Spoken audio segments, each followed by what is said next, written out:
Bueno, estás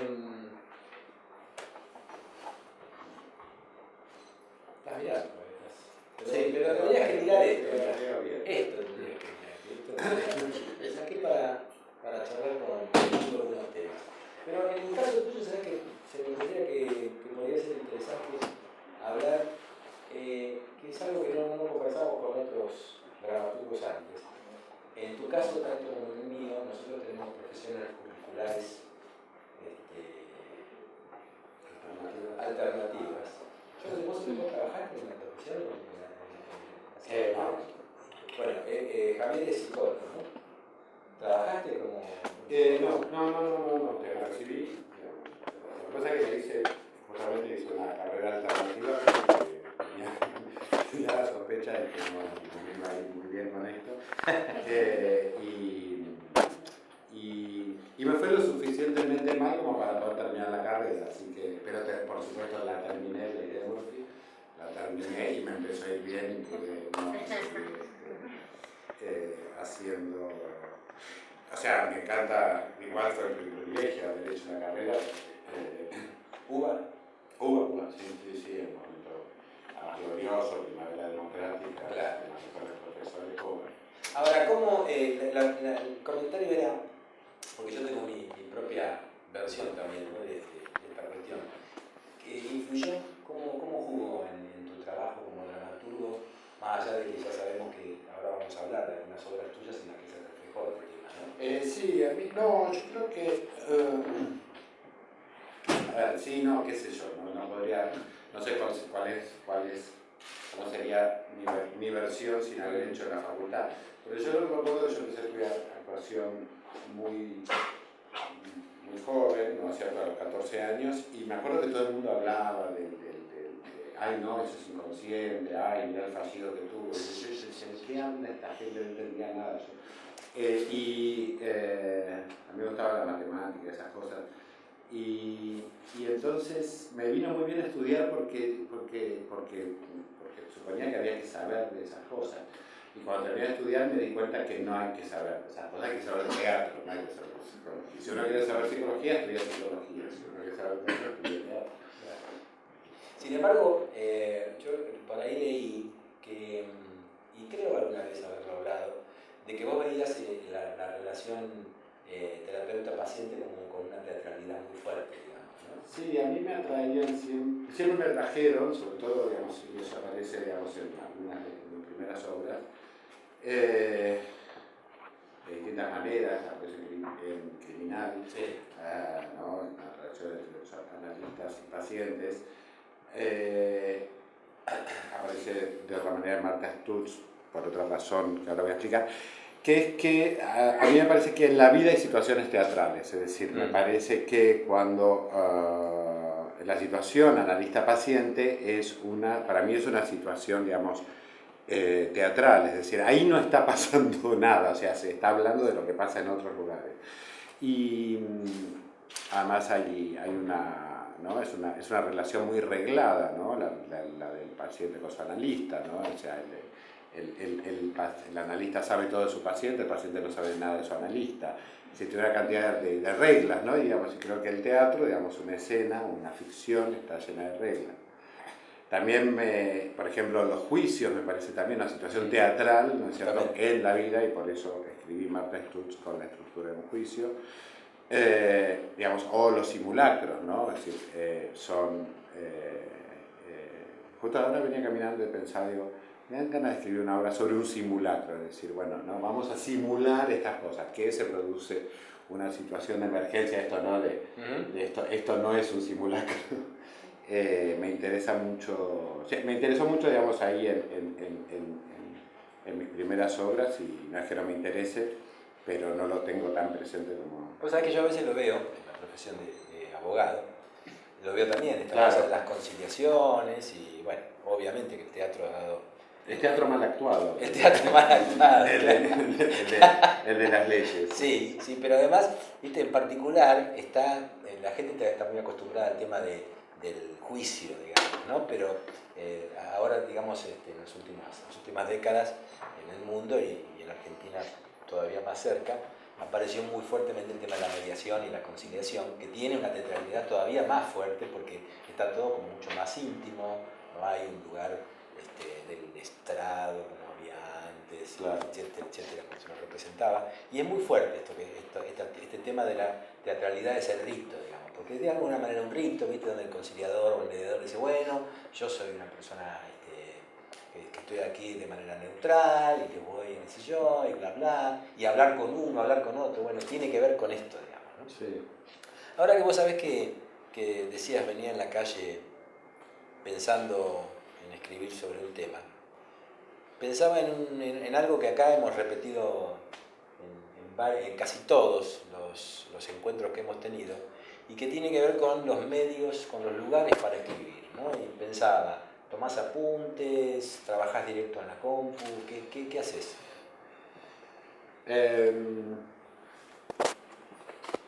Yo ahora digo teatro directo en la compu. Directo. Sí, y no, hace mucho, bueno, mis primeras obras no las escribí en compu. Claro. Eh, Ni siquiera en WordPerfect. Nada, en una sí. Claro. No, ahora me costó ir directo a la compu, o sea, incluso tuve así el tema del manuscrito, del auténtico manuscrito, lo practiqué bastante y sí lo volví a transitar hace un poco, porque empecé a escribir una novela, nueva experiencia, digamos, nunca había escrito una novela literaria, ¿no?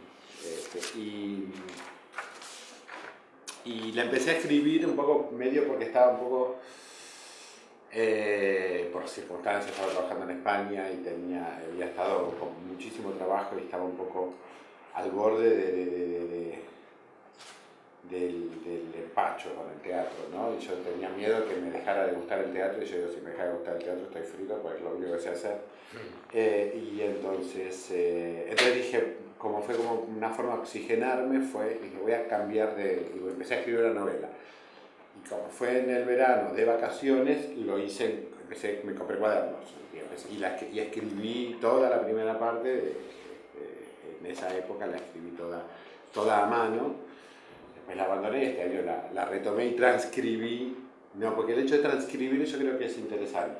Es una interesante elaboración del material. ¿No? Vos sabés que yo siempre digo, yo no puedo creer, yo tengo escritas 2 novelas y no puedo creer cómo se escribía novela antes. Está bien, tampoco en teatro, pero en las novelas, porque viste que las novelas, vos estás escribiendo la obra. Sí, ya la terminé. Bueno, viste que es como un elefante, que hay que correr, viste, ir para atrás y cuando tenés que ir para atrás y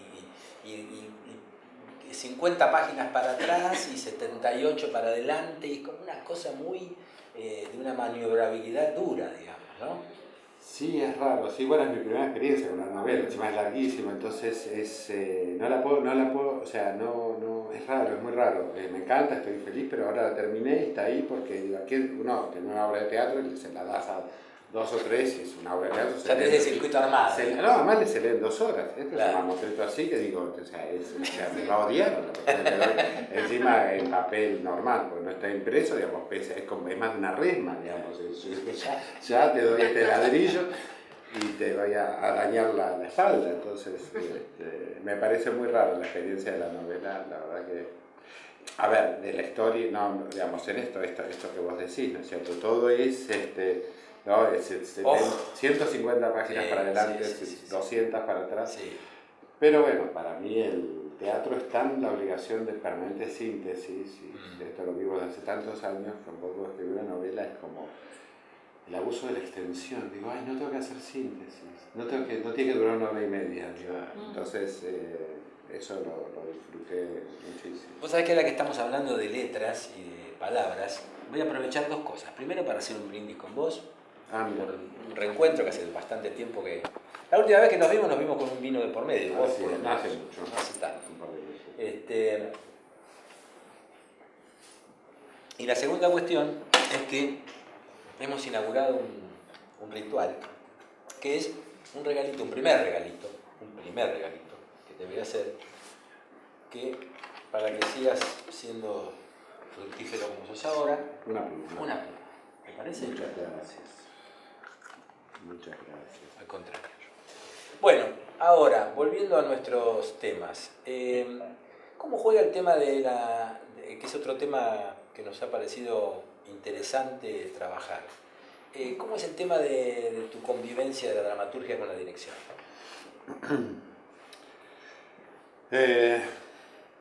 No sé, o sea, no me lo imagino de otra manera, no me imagino de otra manera, o sea, yo no sé si es que dirijo mis obras o escribo obras para poder dirigirlas. Y creo que lo que pasa es que yo, desde que empecé a dirigir mis textos, ¿no? Empecé a entender, digamos, que la dramaturgia no termina cuando termina uno de escribir y de corregir la obra, sino que termina cuando se monta la obra, es decir, la dramaturgia uno termina de entender poniendo el material en escena. Yo si una obra que no fuera a dirigir yo no la escribiría, o sea, es un texto, es un guión, es un libreto para poder plantear algo sobre un escenario. Por supuesto que tengo mis temas y mis inquietudes intelectuales e ideológicas, ¿no es cierto?, donde, ¿no?, que despliego en mis materiales, pero no entendería escribir sin pensar en que yo la voy a dirigir. No así con el tema del guión, es decir, escribí televisión y nunca se me ocurrió que yo la pudiera dirigir, ni que yo la quisiera dirigir, y eso que en el caso de Para Vestir Santos, estaban todos convencidos que tendría que antes de empezar, ¿no?, que yo era la persona para dirigirla, y yo, pues, imposible, no sabía, no sé hacerlo, nunca lo hice, no sé hacerlo. Y con el cine lo mismo, es decir, escribí un guión el año pasado, estoy escribiendo otro ahora, y no tengo la menor inquietud por dirigir detrás de las cámaras. Bueno, el mundo audiovisual me interesa, pero supongo que también es todo un lenguaje y es, ¿no?, la dedicación, una dedicación de vida, ¿no es cierto?, que se dedica al cine. Y para mí esa dedicación de ese mundo lo tengo en el teatro, o sea, me dedicaría, yo coqueteo, es decir, para mí hacer tele o hacer cine es una travesura, ¿no? Es como, pero no lo siento como mi camino, ¿no? Esa gente que te dice, que yo entiendo, ¿no?, estar en el set y estar con ese equipo durante 8 semanas y que es un viaje impresionante. No lo probé, pero tampoco me tienta demasiado. Pasa que en tu caso en particular, como quizás se dio en el caso de Daniel Veronese, vamos a poner el ejemplo, han trabajado y trabajan mucho dirigiendo obras que no son de ustedes también. Digamos que es distinto al caso, qué sé yo, de Mauricio Cartún, que dirige sus obras y que incluso hasta lo planteó acá, y bueno, lo hemos hablado muchas veces, esta cosa de que él no imagina por ahora así dirigir cosas de otros, digamos, ¿no? En el caso tuyo, yo veo que vos estás como con mucha energía puesta en la dirección, incluso fuera de lo que son tus textos, ¿no? Sí, mucho, porque bueno, también es que soy un poquito adicto al trabajo y me gusta mucho, o sea, me gusta mucho ensayar, me lo paso muy bien, es lo que más me gusta hacer. Lo que pasa es que si yo tuviera que escribir todo el tiempo, eso también sería muy desgastante y digamos, no tengo ganas de escribir así, digamos, de forma compulsiva. Entonces, de algún modo, digamos, satisfago, ¿no es cierto?, mis ganas de dirigir, ¿no?, dirigiendo, ¿no?, aceptando estas propuestas que me traen, que me ofrecen, y que, bueno, un poco como también, yo coincido mucho con Daniel, con Veronese, cuando habla de eso, yo trabajo las obras ajenas de la misma manera que trabajo con las mías, partiendo de saber que las obras tienen problemas, es decir, siempre las tienen, no importa el autor, Y ahí estamos los directores y están los actores para lo bueno es que la de los otros también, ¿no? ¿Qué? Las obras de los otros también tienen problemas. Eso No, todas las obras tienen problemas, digo, y estamos ahí para disimular esos problemas, no estamos para otra cosa. Por eso, digamos, muchas veces el autor que es demasiado celoso de su texto, es como que hay algo que a veces no puede terminar de entender, ¿no es cierto? Que el texto solo es una parte más de un espectáculo, ¿no? Y lo que hay que hacer es un espectáculo, ¿no? Y que muchas veces el director te está cuidando, justamente, que esto le decís vos. Totalmente, es decir, es por tu bien, ¿no es cierto? Es si vamos a cortar tal parte o si vamos a... Sí, ¿no? Sí, o hacer este puente nuevo para tal cual, disimular esa falta de unión dramática. Y ahora recién hablabas del tema del laburo. ¿Cómo laburás, Javier, en la escritura? ¿Sos un tipo metódico? No, sí, no, es decir, yo trabajo,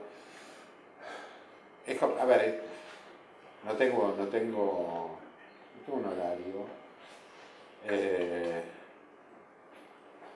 pero tengo, digamos, siempre en la compu tengo los documentos de lo que estoy trabajando, los tengo siempre abiertos, y en realidad estoy escribiendo las 24 horas del día, es decir,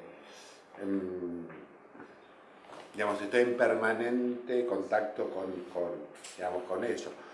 Cuando es la hora de sentarse, ¿no es cierto? Cuando ya se trata de horas hombre, ¿no es cierto? De sentarse allí, es de día, de noche nunca. ¿No trabajás de noche? Bueno, estás muy más vinculado con la sala de teatro, ¿no? Sí, a la noche es más el teatro, son las funciones. Claro. Pero no, escribir de noche no me gusta escribir de día. Y después está ese momento, digamos, donde uno sabe que hay que estar sentado muchas horas, ¿no?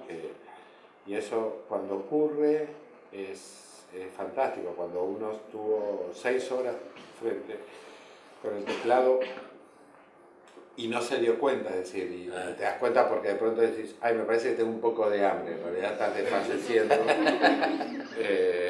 no, o me parece que tengo que ir al baño y entonces no puedes ni enderezarte porque te haces, y eso quiere decir que estuviste trabajando.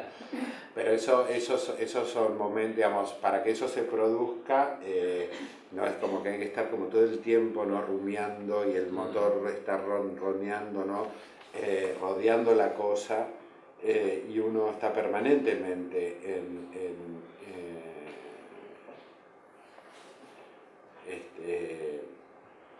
está permanentemente escribiendo. Después, bueno, sí, está el libro de notas de Trigorín, todos lo tenemos y no.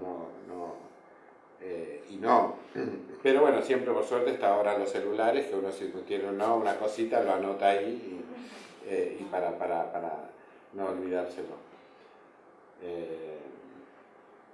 ¿Me pediste respuestas cortas?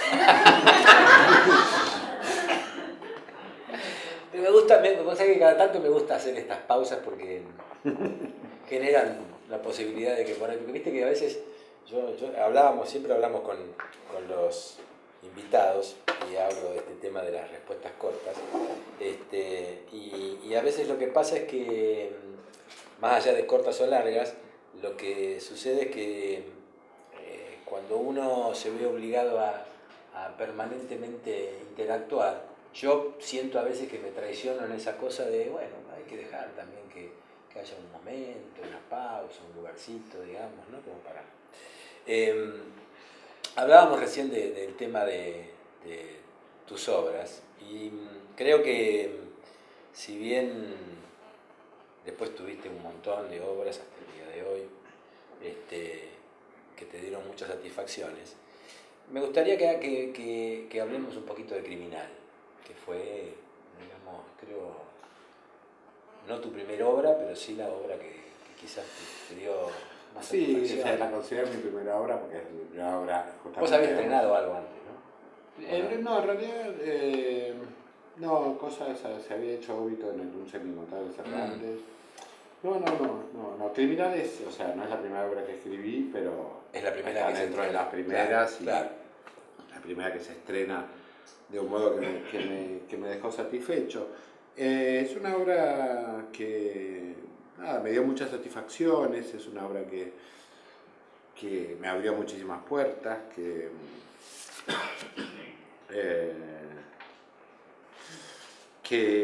es una comedia, ¿no es cierto? El otro día, bueno, viajé a Pergamino porque la estaban haciendo, digamos, digamos, una coproducción con el Plan Federal que organiza Cervantes, ¿no? Sí. Y yo he visto muchas versiones de Criminal, en general funciona, si puede gustarme más o menos, pero en general funciona. Y no funcionaba. Y yo estaba y le veía mi propia obra, muy, digamos, no por falta de trabajo, digamos, ¿no? Era con mucho esmero se había hecho, pero no, yo mismo no entendía nada. Yo decía, no entiendo qué está pasando, no entiendo la trama.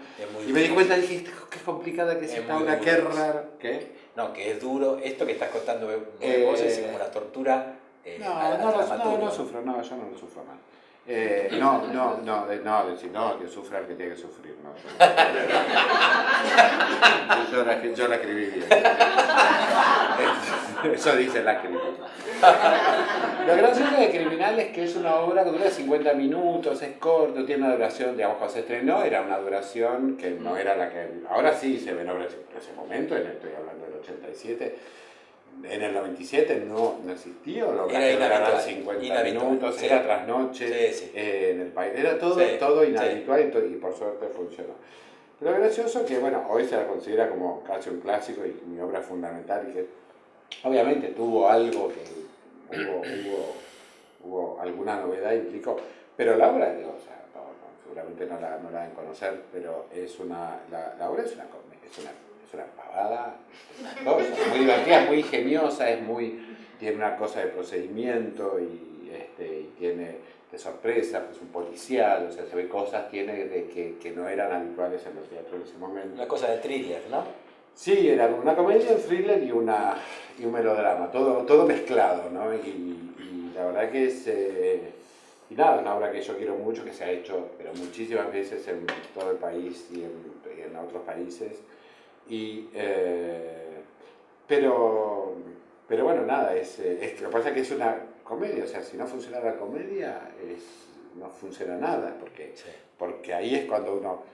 Entonces, si no funciona la comedia, se pone muy en primer plano el texto y su trama, y uno dice, y yo me tengo que tomar en serio esta taradez, o sea, entonces, si no, es un hecho vivo si no hay un contexto que tiene que generar, digamos, que tiene, además digo, más claro que es una comedia, es imposible, o sea, es leerla y darse cuenta, es una comedia, pero nada, pues esa obra un caballito de batalla. Que quiero mucho, sí. Fíjate que todos tenemos esas obras que después se versionan y se hacen y dan vuelta, y incluso hablábamos con más de un invitado acá, de esas obras que por ahí incluso te enterás que se están dando en algún lugar y vos nunca te enteraste, o supiste en algún momento que hubo Ahora con internet no. No, ya está, pasó, pero en otras épocas era... bueno, está bien. Ibas al interior y te encontrabas con que... No, al interior no pedían los derechos. Nada, cero, ¿no? Pensaba recién, hablabas del tema de Criminal. Yo pensaba en una época en la que de alguna manera convivimos en un fenómeno que fue el fenómeno grupal de dramaturgos. Vos en un grupo que era Carajají y yo en otro grupo que era Lautaro. ¿Y qué te quedó de ese lugar? Porque te digo esto porque me reía yo, digamos, si bien nosotros no somos amigos, pero nos conocemos hace muchos años, me reía porque leía un titular sobre tu trabajo y decía cada vez más on. Como una especie de intento de juego ingenioso del periodista hablando del off y cada vez más on. Entonces ahora pensaba en Criminal y me acordé de Carajají y quería que me hicieras alguna reflexión sobre eso. ¿Que una Carajají con el masón? No, pero digamos, vos venís de un lugar y fuiste desarrollándote y hoy estás en otro lugar y hablábamos, qué sé yo. Sí, bueno, Carajají para mí fue encontrarme con pares, o sea, eso fue, el trabajo del escritor es un trabajo muy solitario, es decir, vos no sabés lo que están haciendo otros, qué están escribiendo otros en sus casas cuando uno todavía no empezó a estrenar, ¿no es cierto? Cuando son textos que todavía se guardan, están guardados en los cajones, ¿no? Perdóname, un pequeño paréntesis. Para los que no lo saben, Carajají fue un grupo de dramaturgos en los años, fines de los 90, más o menos, ¿no? 90, se armaron un par de grupos de dramaturgos que trabajábamos entre pares, sin coordinación de un maestro, entre pares, reflexionando. ¿Y el grupo Lautaro cuándo surgió? Surgió inmediatamente antes de ustedes, porque nosotros también estuvimos en un taller en el San Martín, con Daniel Veronese, sí, y con Robino, que estaba también con ustedes, con Morales, y fue una época, digamos, donde el tema de esto que decía recién Javier, pudimos romper por un tiempo al menos esta cuestión de la soledad del dramaturgo y bueno, nos juntábamos, nos leíamos las obras, las discutíamos, las analizábamos. Sí, a mí fue muy estimulante el Carajají. Sé que después, bueno, o sea, el Carajají fue un movimiento, fue muy fuerte, es decir, fue muy revulsivo, es decir, digamos, el grupo fuimos tapa del suplemento cultural de La Nación. Claro. O sea, pre-ADN, ¿no es cierto? En esa época, o sea, para salir de la etapa del suplemento cultural de La Nación tenías que estar muerto por lo menos hace 100 años.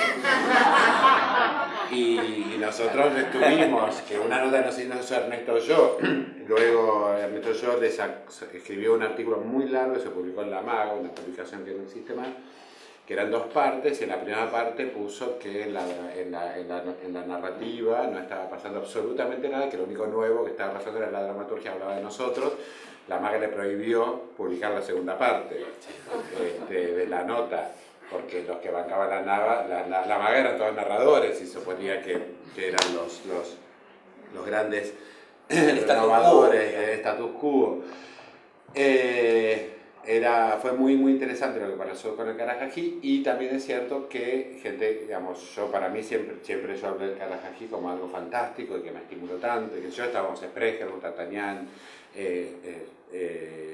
Alejandro Robino, a Jorge Leyes, Ignacio Apolo, a Carmen Arrieta, y me olvido de alguien, pero ya éramos 8, bueno, y yo, no, está bien.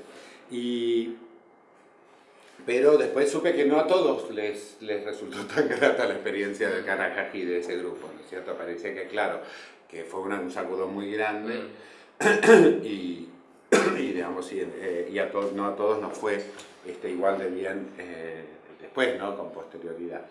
Yo siempre o sea, toda mi vida me dediqué a tratar de repensar los prejuicios, porque lo que es una convicción en un momento, o sea, cuando yo empecé, digamos, toda la dedicación al teatro alternativo, es decir, el mismo Carajají, ¿no es cierto?, digamos, de mantener toda una independencia, la pelea que tuvimos, que fue pública, ¿no es cierto?, con ni más ni menos que con Tito Cosa, con quien yo me llevo muy bien, siempre me llevo muy bien, pero la pelea pública fue feroz, nos matábamos, nos decíamos cosas horribles públicamente, que estarían en los medios, digamos, y en ese momento lo que fue, ¿no es cierto?, una convicción que se sigue sosteniendo a lo largo del tiempo sin repensar por qué, o sea, en qué consiste esa convicción, se convierte automáticamente en un prejuicio, ¿no es cierto? Es decir, o sea, si bien, ¿no? Es decir, para mí fue muy saludable el hecho de haber rechazado, ¿no? Yo ahora trabajo mucho en la plaza y trabajo con Pablo Compel a veces me dice, no, porque cuando hicimos tal cosa, yo en esa época, Pablo, yo me cruzaba de vereda antes de pasar por la puerta del complejo de la plaza, es decir, era ideológico. O sea, y esa ideología me sirvió mucho, porque cuando uno es nadie, tiene que sostenerse sobre convicciones, ¿no es cierto?, que son muy fuertes, y uno sentir que ahí está toda la verdad en juego, y que el teatro, lo único que vale es el teatro independiente, y lo que no es teatro independiente es basura, ¿no es cierto? Porque son esas convicciones que a uno lo van llevando adelante. O sea, a partir de un momento seguir sosteniéndolas, eso es solo un prejuicio, ¿no es cierto? Cuando yo pasé con Nunca estuviste tan adorable, que se estrenó en el Sarmiento, después pasamos al Broadway a hacer funciones porque el elenco consideró que eso podía tener un camino comercial. La primera vez que yo pisaba, ¿no?, la calle Corrientes desde el lado de adentro, me acuerdo gente que me decía, pero ¿cómo estás en el Broadway? Además, en ese momento, quien gestionaba la programación era Claudia Maradona. Y te sentás con Claudia Maradona. Sí, ¿sabes qué? Bastante, es muy piola. La verdad, es decir, vencer prejuicios, lo mismo con la tele, lo mismo con el cine, lo mismo con las figuras, ¿no? Es decir, cuando el grupete así que éramos, ¿no? Es decir, de pronto, ¿cómo vas a llamar a Mirta Busnelli para trabajar? Es decir, como grandes prejuicios. Mi vida fue siempre vencer prejuicios. Y vencer prejuicios no quiere decir cambiar de enemigo, no es que, bueno, mi enemigo era el teatro comercial y cuando me vuelvo al teatro comercial mi enemigo se vuelve el teatro independiente. No, o sea, es tan prejuicioso pensar que el teatro de la calle Corrientes, por ser comercial o porque tiene la pretensión de hacer un negocio, de ganar dinero, solo por eso es malo, es tan estúpido como pensar que el teatro alternativo o independiente, solo por el hecho de ser independiente, es bueno. Digo, está lleno de teatro independiente, que es pésimo, es una porquería. Y yo siempre trabajé buscando vencer los prejuicios. Yo trabajo mucho en la calle Corrientes, pero digo, acabo de estrenar Personitas en el Callejón, que bueno, lunes a las 9 de la noche, ¿no es cierto? Donde además, gracias a que por suerte me va muy bien, no tuve que pedirle dinero a nadie, ni siquiera al Estado, para que o sea, no tenemos un solo subsidio, porque me parecería obsceno a mí, que me va bien, pedirle dinero al Estado, ¿no es cierto? Cuando yo no quiero un productor, porque no quiero. Cuando yo le pido al Estado es porque ningún productor me quiere producir. Claro. Pero hay productores que hubieran querido producir Personitas, pero yo no quería, porque quería la independencia. Entonces no puedo yo querer esa independencia, ni proponer ni aceptar ninguna ayuda de un productor privado y luego ir a pedirla al Estado, que es la plata de ustedes, y la mía, por supuesto. Pero entonces esa independencia, esa apuesta por el teatro independiente la sigo haciendo, pero el teatro independiente no es una cosa, digamos, porque sí, sí, es una ideología, es una convicción, es una ideología artística, es un tipo de concepción, digamos, que me permite escribir de una manera diferente, ¿no es cierto?, como escribo quizá otras cosas. Entonces, cada vez más está bueno, me gusta, digamos, o sea, yo llegué donde llegué, digamos, sin duda por trabajo, sin duda por muchísimas cosas, pero sobre todo gracias a haber perdido los prejuicios, o sea, roto los prejuicios. Cada vez que algo, ¿no?, estoy muy testarudo, recién cuando terminé de decir, no, el cine a mí no me enamora y no voy a dirigir cine, terminé de decirlo y digo, ya me veo el año que viene dirigiendo una película. Pero porque empiezo a pensar, ¿de dónde sale esta convicción? Porque muchas veces esas convicciones son hijas del miedo, ¿no es cierto? Entonces digo, por ahí me estoy muerto de miedo a hacer una película, claro, ¿viste? Y que está enmascarado. Decir, bueno, claro, al fin, hacer una película y hundite de una vez. Se enmascaran el prejuicio. Entonces, claro, el miedo es un prejuicio, se disfraza de prejuicio y el prejuicio es el disfraz, ¿no es cierto?, de no sé qué. Del olvido. No. Pero yo creo que a mí eso es lo que... Porque he visto muchas veces, podría decir nombres y apellidos, no lo voy a decir, que de gente a la que yo de pronto dije, bueno, que cuando estuve trabajando en Polka, con quienes tengo muy buena relación, que me han pedido guionistas, ¿no es cierto?, alguien, ¿no es cierto?, y es, ¿no?, dicho, bueno, tal, y la gente que por mí, digamos, con el argumento, digamos, de ideológico, que era prejuicio, que era miedo, no aceptando, no pudiendo vencer eso, no pudiendo porque da mucho miedo, porque son trabajos de muchísima responsabilidad, ¿no es cierto? Cualquiera puede... A ver, se puede escribir un guión de televisión, ¿no es cierto? Ahora, hay que cumplir, lo vas a escribir, televisión. Hay que saber, decir, te preguntan, perfecto, Javier, nos encanta tu libro, qué sé yo, ¿puedes escribir una por semana? Saber la respuesta a esa pregunta es lo que se llama ser profesional, ¿no es cierto? Si yo puedo decir sí, o sea, si no lo sé, estoy en problemas. O sea, y a ustedes se dicen uno por día. Bueno, yo digo que no, yo digo nunca se tira por eso, porque sería imposible, o sea, no lo puedo, no creo que no lo podría hacer, me muere angustia. No, horrible, un capítulo por día. Sí. No puede... Digo, admiro, bueno, Migré lo hacía, era maravilloso, los escribía todos él, ¿no? Es decir, sí, no había equipo, no había nada. Pues, obviamente se puede, o sea, se puede ser incluso creativo, bueno, Migré lo era. Javier, hablábamos en otras oportunidades sobre el tema del proceso creativo, ¿no? Del proceso creativo dramatúrgico.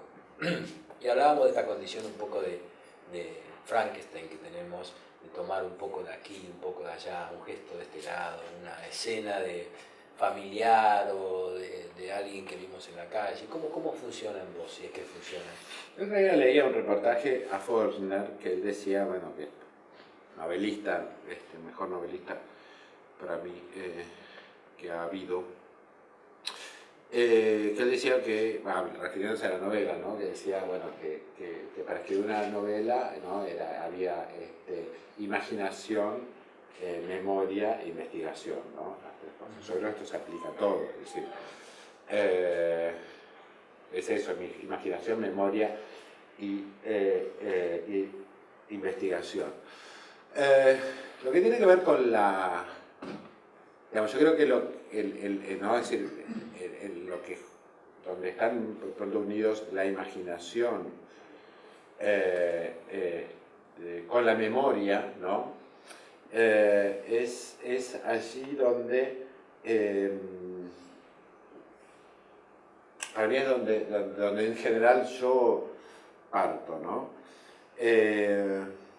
Porque siempre considero que una idea es buena cuando tarde o temprano descubro que sus raíces se hunden en la infancia, en mi infancia. Es decir, cuando me doy cuenta que en realidad esa es una idea que tiene alguna imagen que tiene que ver con mi infancia, digo, esta es una buena idea. ¿Crees ahí? Creo en la idea, o sea, digo, esto, ¿por qué? Porque yo creo que una idea...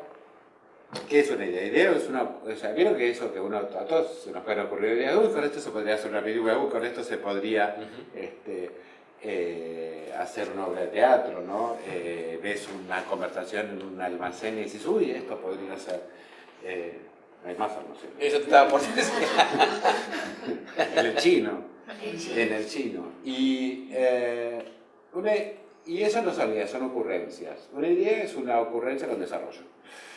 Lo que pasa es que para poder desarrollar una ocurrencia tiene que haber un motor, ¿no? Es decir, tiene que haber unas ganas, tiene que haber un estímulo, ¿no? Un estímulo podría ser que te paguen un montón de plata por hacerlo, pero eso en general, digamos, no pasa, uno va después a ganancias. Entonces ese motor en general tiene que ver con que, yo digo, si desarrollo esta ocurrencia, que te vendrá en idea, voy a descubrir algo de mi vida. Algún aspecto de mi vida voy a descubrir. No estoy hablando de autoanálisis, ¿o sí? Hay algo que vas a recordar? Que voy a descubrir. No, recordar no, que voy a descubrir, no, que voy a elaborar. Que voy a elaborar, ¿no es cierto? Es decir, yo cuando era chico creía que Papá Noel era papá, ¿no es cierto? Un recuerdo podemos tener, digamos, tener todos. Eso está ahí como recuerdo, está ahí como una frase dicha, o sea, ¿qué más ha implicado en ese recuerdo? O sea, en que yo creyera en Papá Noel, ¿no es cierto? Yo lo puedo descubrir desarrollándolo, elaborando eso, y el teatro es un buen escenario para desarrollar esas cosas.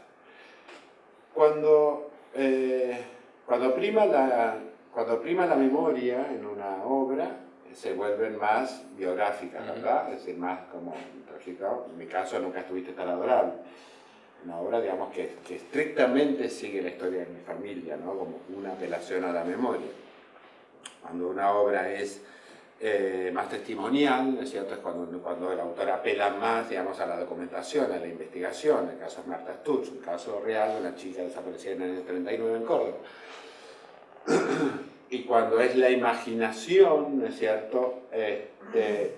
Digamos, es cuando, bueno, justamente, digamos, son las obras más fantasiosas, en mi caso Criminal, o La felicidad, o Automáticos, Gores, incluso, bueno, justo todas aquellas que tienen algún tipo de temática un poco fantástica. Pero cuando están las tres funcionando, creo que es lo mejor, ¿no es cierto? Cuando hay de las tres cosas, ¿no? Cuando por alguna razón me pasó con Personitas, es decir, es una historia muy fantasiosa, en el sentido, digamos, ¿no? Son unos hermanos que conviven y que tienen una especie de terrario donde pareciera que habitan unas personitas muy chiquitas, que tienen toda una civilización y que ellos los cuidan, pero en realidad la estructura familiar está inspirada en la familia de mi padre y sus dos de sus hermanas, ¿no es cierto? Entonces ocurre en el 49. Entonces, por un lado hay una parte de memoria, de recordar a mis tías y a mis tíos, ¿no? De cómo eran y rescatar esos rasgos. Y por otra parte, al transcurrir en el 49, me obligó a investigar esa época, ¿no es cierto? Entonces, bueno, esa época, presidencia de Perón, la ubiqué ahí porque era 2 años después del incidente de Roswell en Estados Unidos.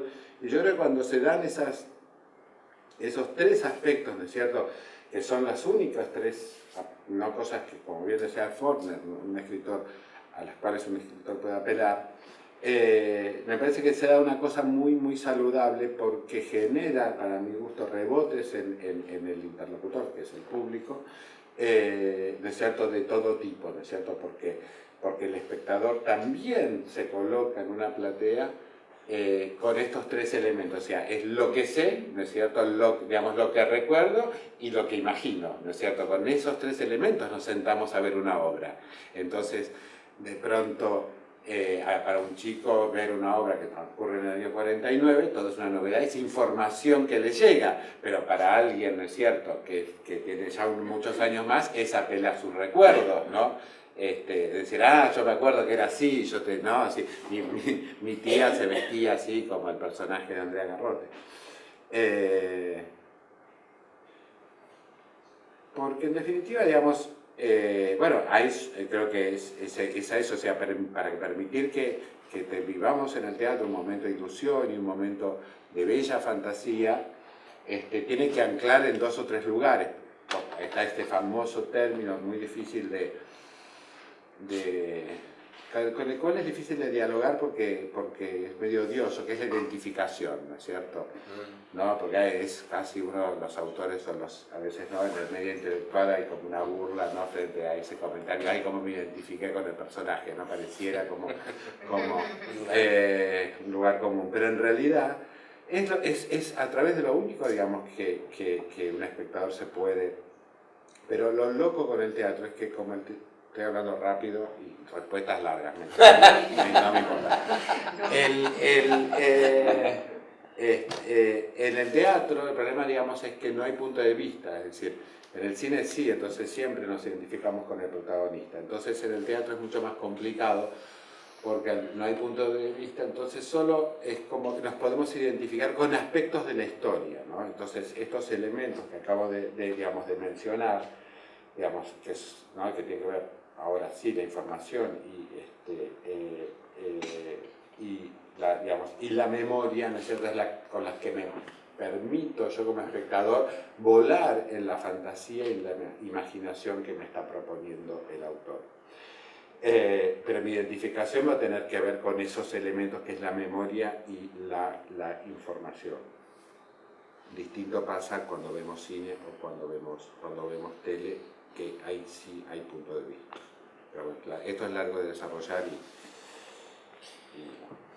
Bueno, a mí me parece que es un buen momento, si te parece, Javier, para que sí, claro, hagamos un encendido y pasemos un poco a conversar con la gente. Siempre hacemos el mismo pedido, que es tómese su tiempo para arrancar, porque siempre pasa lo mismo. Sí, les pido que sean preguntas cortitas, y a Javier ya se lo pedí antes también, respuesta, porque el público quiere aprovecharlo, seguramente, muchas cosas para conversar. Yo iba a anotar, para preguntar, para terminar, pero me agarraron a anotar. Yo quisiera que amplies un poco, si es posible, esto de no hay punto de vista. Porque veo en el cine el punto de vista literal es el de la cámara. Ahora, en el teatro hay conceptualmente puntos de vista. ¿Cómo es el tema?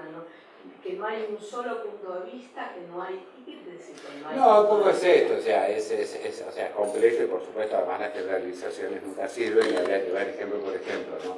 Obra por obra, pero digamos, hay algo, digamos, que es el teatro es un plano abierto, es decir, para decirlo fácil, ¿no? O sea, no hay primer plano. Porque el punto de vista y protagonista no siempre coinciden, ¿verdad? Entonces, uno en el teatro, al ser un único plano, digamos, un plano abierto, hay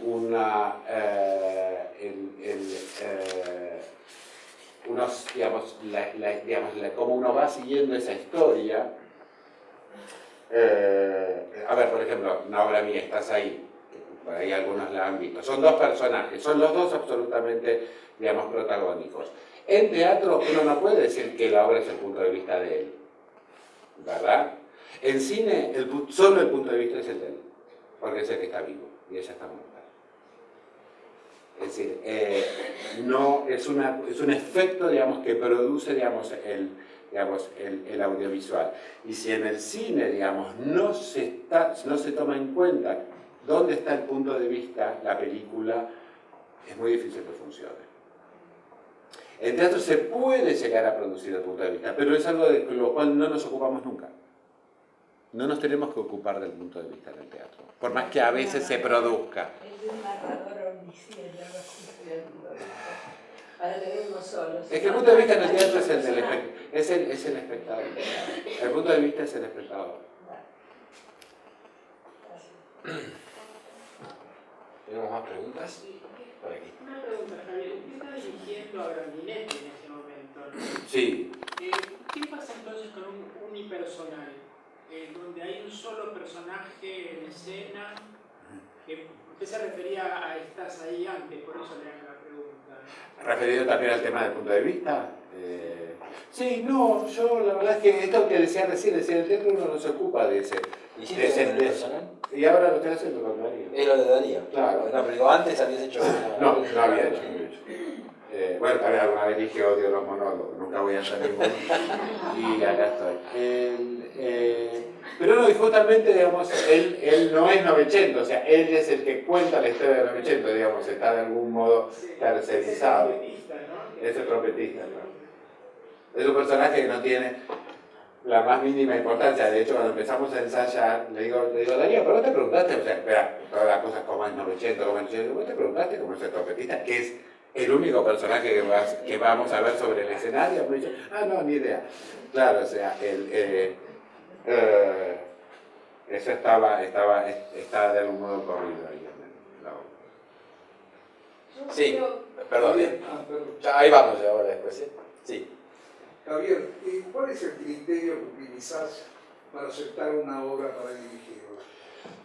Es que haya un elemento que me implique un desafío. O sea, esto en general, digamos, a veces es porque... ¿Hay un buen contrato? ¿Qué? Porque hay un buen contrato. No, jamás por un buen contrato. Todos mis contratos son iguales, además. Es cuando encuentro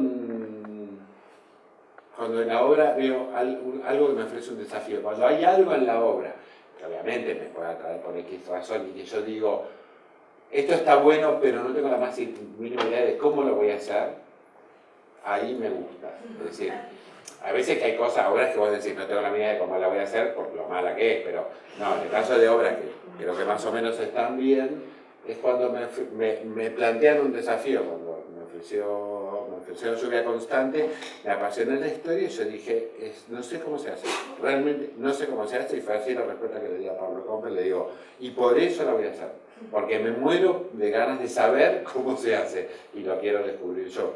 O El Dios Salvaje, la obra me pareció, bueno, qué sé yo, Yasmina escribe bien y está bueno, qué sé yo, pero lo del vómito, dije, yo quiero hacer un vómito en el escenario, y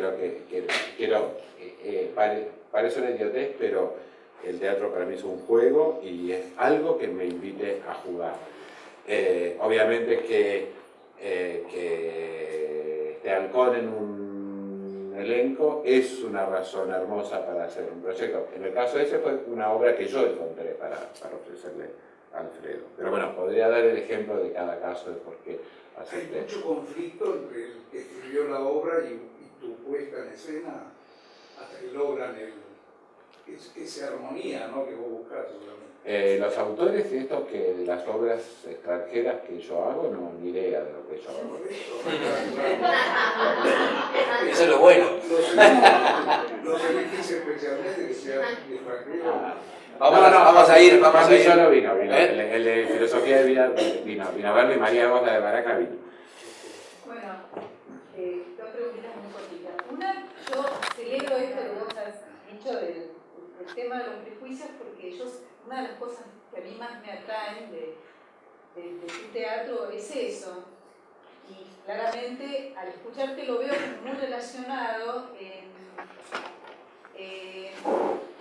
en los géneros que se mezclan, los géneros que vos tocas y que se mezclan en tus obras. Por ejemplo, lo musical, cierto enamoramiento a ese mundo, ¿no? Son montones de cosas, desde Nunca estuviste tan adorable cuando Luciano Suardi baila, escena inolvidable, o también Luciano Cáceres. Luciano Cáceres, siempre comento ese, de Suardi Cáceres, siempre se va a No, como esto va a quedar registrado. Exacto, no lo había tenido en cuenta. Y en Las Brujas también, lo último, lo de San Martín, cuando vos haces la vuelta. Y eso nada, como una reflexión en voz alta, cómo esto que vos decís se ve, ¿no? Como esta cosa de la ausencia de prejuicios, creo que es una marca, es una cosa tremendamente profunda y muy atractiva. Y otra de las cosas que te quiero preguntar es cómo trabajas con los actores, digamos, ¿no? Te metes mucho, dejás que ellos produzcan y los vas guiando, o tenés una idea preconcebida de hacia dónde, o sea, ¿cómo es esto? ¿Cómo es este vínculo tuyo con el actor? O sea, el vínculo del actor es parte de una confianza que hay que crear, ¿no es cierto? Y que hay que fundar, ¿no? A veces uno tiene esa confianza en el actor y del actor hacia uno, que está previamente fundada, como es el caso con Grandinetti, ¿no?, que ya es la quinta obra que hacemos juntos. A veces ocurre que eso, hola, ¿qué tal? Buenas tardes, yo soy Javier, empezamos a trabajar, tenemos confianza, es decir, se tiene que fundar, digamos, ahí sobre el trabajo. Para que un actor confíe, o sea, yo necesito que los actores confíen en mí plenamente, es decir, yo tengo que ser el flautista de Hamelin y los actores tienen que seguirme al abismo, es decir, porque es un abismo, siempre es un abismo, siempre los vamos a llevar a la perdición, es decir, para sostener la nada, y eso es lo maravilloso. La única manera que un actor confíe en uno es haciendo el primer movimiento de confianza. Uno debe confiar en ellos, ciegamente también, ¿cierto? Entonces uno tiene que empezar a verlos y no es general, a veces parece que a los actores, que el director tiene una idea del personaje en la cabeza y el actor es eso que se debería parecer lo más posible a esa imagen del personaje y nunca se va a terminar de parecer. Entonces yo trato de justamente empezar a ver el actor. A mí me interesan más los actores que los personajes. Y siempre cuando me preguntan ¿cómo crees que es el personaje? Yo siempre respondo lo mismo, el personaje va a ser como nos convenga que sea, es decir, para que el espectáculo sea lo mejor posible y que el actor se luzca, ¿no? Yo creo que yo estoy ahí para ayudar a que el actor brille y se luzca, y lo mejor que puede pasarme a mí como director es que me digan, que me hablen bien de los actores que trabajan conmigo. Yo trato de desaparecer como director. Y yo creo que el actor sea lo que los transporta a los espectadores. Lo decía, se lo dije a Anabel Alonso, la actriz española, cuando hicimos Nunca estuviste tan adorable, pero versión Madrid, que ella lo repitió mucho, ¿no? Que yo parece que la primera vez que nos vimos, que tuvimos una entrevista, que me preguntaba cómo trabajaba y ella estaba muy apurada, y entonces parece porque yo no lo dijo ella después, si lo recuerda, que yo le dije, digo, vos aprendete la letra y entregarme el alma, todo lo demás lo hago yo. Un poco es así, ¿no es cierto? Yo necesito la confianza y la letra.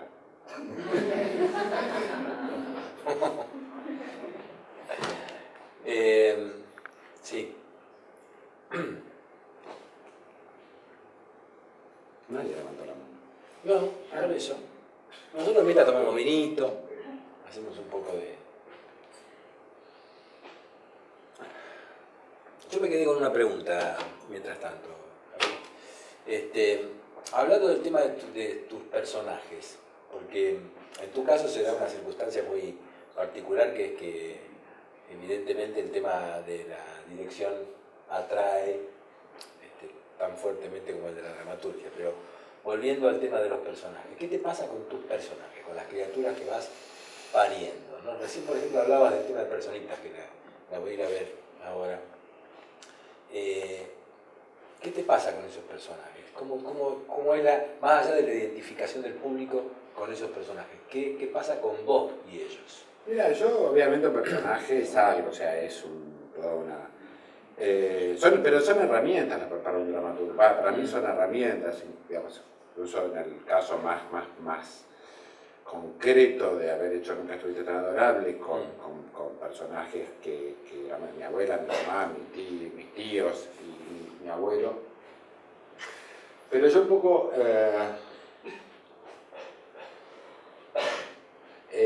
también trabajo como...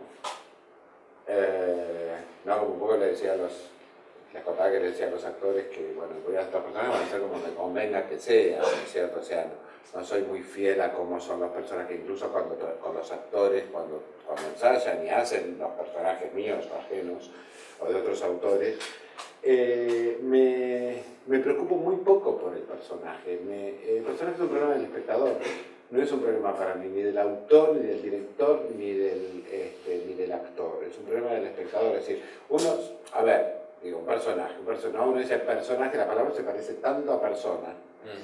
Y una persona es una cosa infinita, por eso es mucho más interesante que un personaje, que además, bueno, vive montones de años, ¿no es cierto? Un personaje está en una obra, una obra dura 1 hora y media.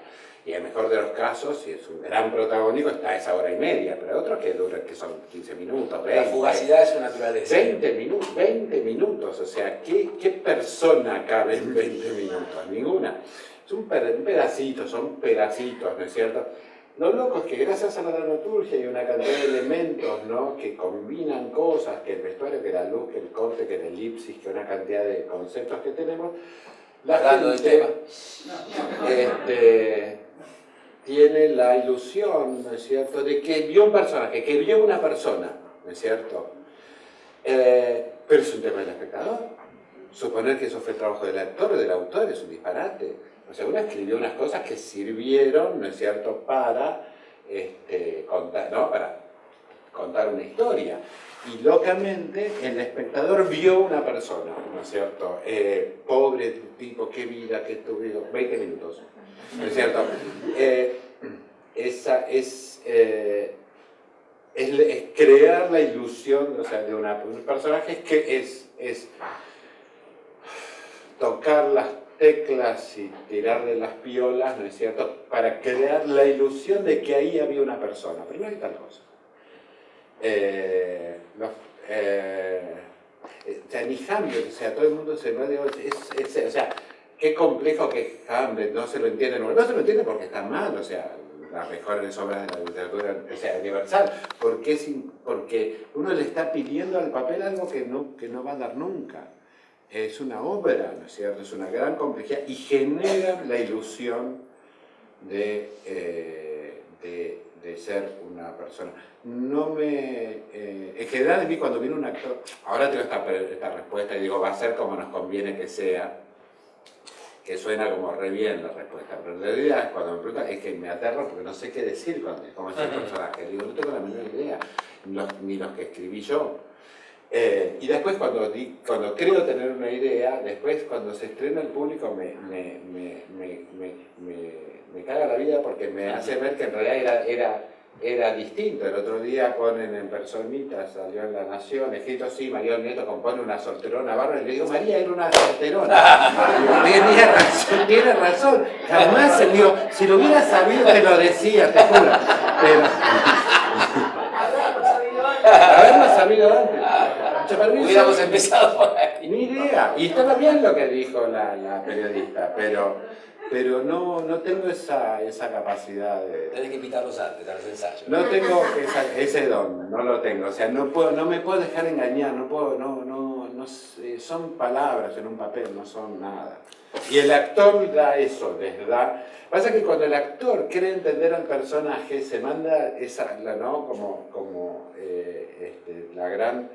Eso me pasó con Marral y me pasó con Halcón, en Filosofía de Vida, y me pasó con Marral de Maraca, ¿no? Es decir, de pronto pasada de la obra, Marral venía haciendo un trabajo, después estuvo fabuloso, ¿no?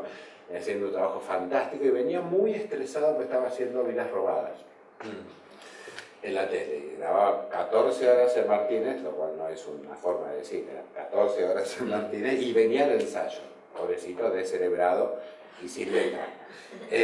Y ponía todo, y iba haciendo el personaje, y él no tenía idea ni cuál era la escena anterior, nada, termina Vidas Robadas, ¿no es cierto? Y como que le viene como una serenidad, todavía no habíamos estrenado, hacemos una pasada, y es el ensayo más espantoso que hizo Marral en toda su vida. Termina y yo me acerco a mí, que yo mal ensayo no me preocupa, ¿no es cierto? Porque, bueno, si vos mal ensayo, te pregunto qué tal, me hizo una mierda, digo, estamos de acuerdo, no pasó nada, mañana será otro día.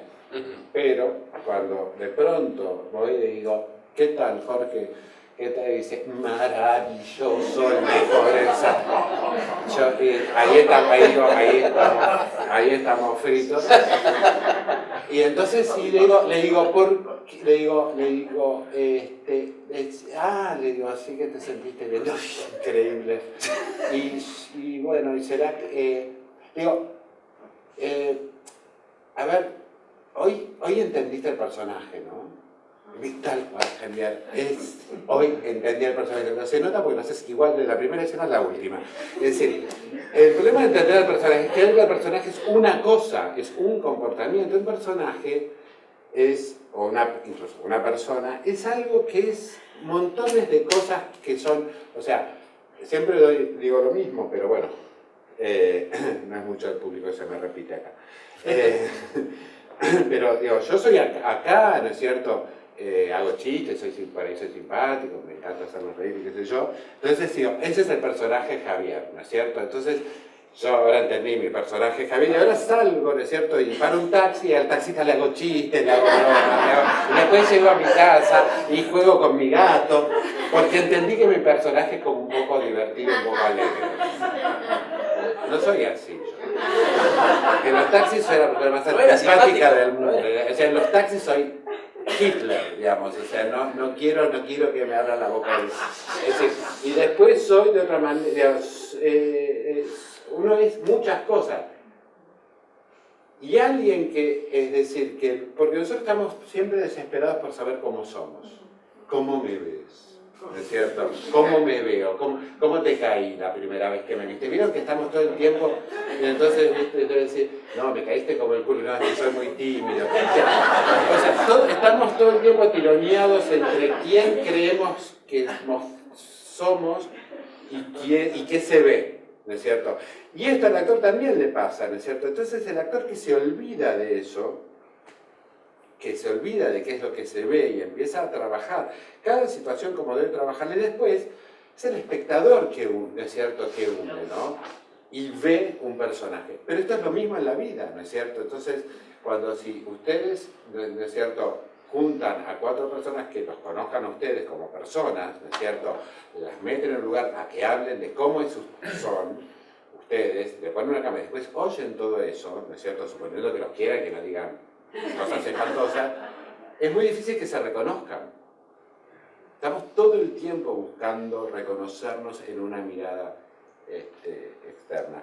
Y esto nos pasa, entonces por eso hay una obsesión, ¿no es cierto?, por el personaje, porque lo único que tiene un propósito, lo único que tiene un sentido, es ser un personaje, es ser algo para el otro, ¿no es cierto? Ser persona es mucho más parecido a ser, no sé, mosca o nada, es decir, ser persona es un poco nada, no tiene mucho sentido, la vida no tiene mucho propósito, ¿no es cierto? En cambio un personaje está enmarcado y es como un poco más piola, ¿no es cierto?, que una persona. Entonces, ese es el problema, que tenemos ganas de ser personajes. Vieron que tenía razón, que había sido actor. Bueno, eso. Bueno, Javier, ha llegado el momento en que tengamos que hablar de el libro que todos están esperando y que lamentablemente uno solo es el que se va a llevar. ¿Por qué como es esto? Yo traje un libro. Bueno, por eso. En general, nuestros invitados son bastante rebeldes en general. Nosotros hemos tratado de incorporar este concepto del libro olvidado, de no el último libro que se editó, sino otro libro. ¿Este es el último que editaste? No, ese tomo 1. Muy bien, muy bien. Bueno, la idea es tratar de no traer aquí y no sortear entre todos los presentes ese último libro que está ahora más a mano en las librerías, sino ese otro libro, como veo que ahora es el caso de tu tomo 1. Y te invitamos, si tenés ganas de leer algo, algún parlamento, lo haces. Y si no... No, ¿viste? deja. Yo sabía. Ya dice, no. Bueno, mira, te voy a decir algo. No, es aburrido. Te voy a decir algo. Esto es un ritual que tenemos, Mira. que llegó el momento en que, si vos tenés ganas, yo tiro los numeritos y vos agarrás uno. ¿Vos querés? Tipo Susana. Sí. Siempre quise hacer eso. Estaba seguro que... Entonces... No voy a agarrar ni cuál, dale, tira. No voy a agarrar ninguno. Voy a agarrar 9 o ninguno. De los 9 descartás 8 y... Vale. Che, tenemos una sola, ¿no? ¿Uno solo es? Sí. ¿Uno solo qué? No, un solo numerito. Un solo libro. Pero lo vas a tener que autografiar después, ¿eh? Sí, encantado. Sí. Bueno, va, ¿eh?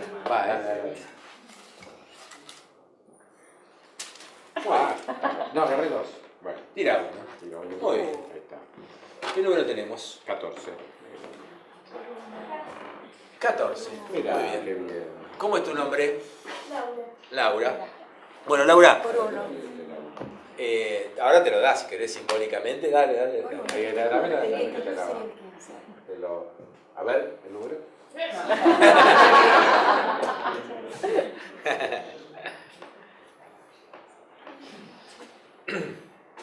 Bueno, acá hicimos ya en vivo, el autografiado.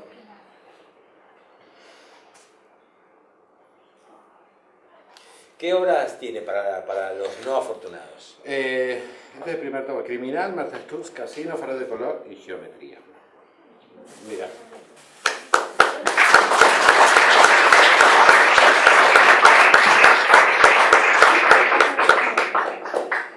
Bueno, ha llegado el final. Bueno. Ha llegado el final, ha llegado en realidad el final y el principio, porque después todos los que estamos aquí presentes, los que tengan ganas, subimos a tomar un vinito arriba y si Javier tiene tiempo y ganas, también podemos charlar.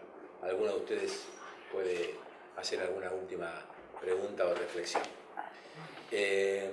Javi, ¿querés hacer un comentario final? No, gracias, qué sé yo. Por estar acá, por venir. ¿Te sentiste bien? Sí, muy cómodo, sí. Bueno, este ha sido nuestro verbum de julio. ¿No me regalan nada más? Yo sabía que me lo ibas a Porque pedir. vi algo. Sabía que me lo ibas a pedir, mirá. Bueno, te cuento. Esto me dio. ¿Vos viste lo que es esto, no? No. Mirá. Qué bueno. Ah, esto por esto. Ese no es para vos. Este es ese para es mí, mío. ¿no? No. Nuevos conceptos, te digo. Ninguno. Nuevos conceptos sobre el hipnotismo.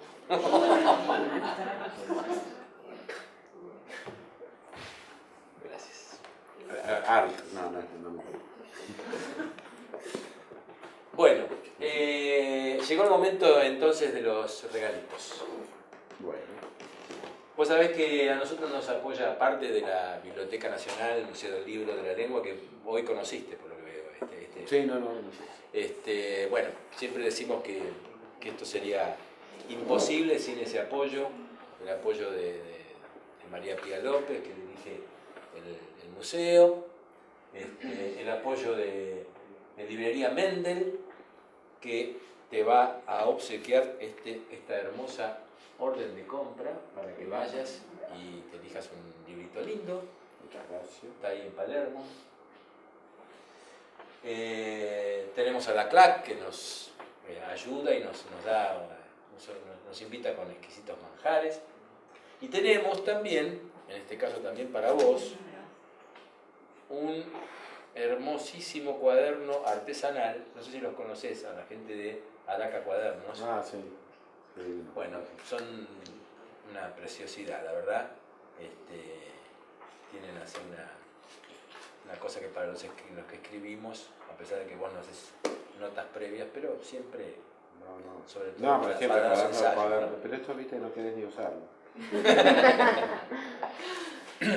Bueno, decíamos que esto fue nuestro verbum de julio. En nuestro verbum de agosto vamos a tener el día 26 de agosto. Ya saben los que han venido con consecuencia, que son los últimos martes de cada mes, siempre a las 19 horas aquí. El próximo es el 26 de agosto, que es con Lautaro Vilo, que es un autor joven. Nosotros tratamos de hacer, como ya hemos hecho hasta ahora, una paleta donde hemos puesto e invitado a gente de distintas estéticas, distintas historias, distintas generaciones, etc. Así que los esperamos y muchas gracias y los esperamos a tomar un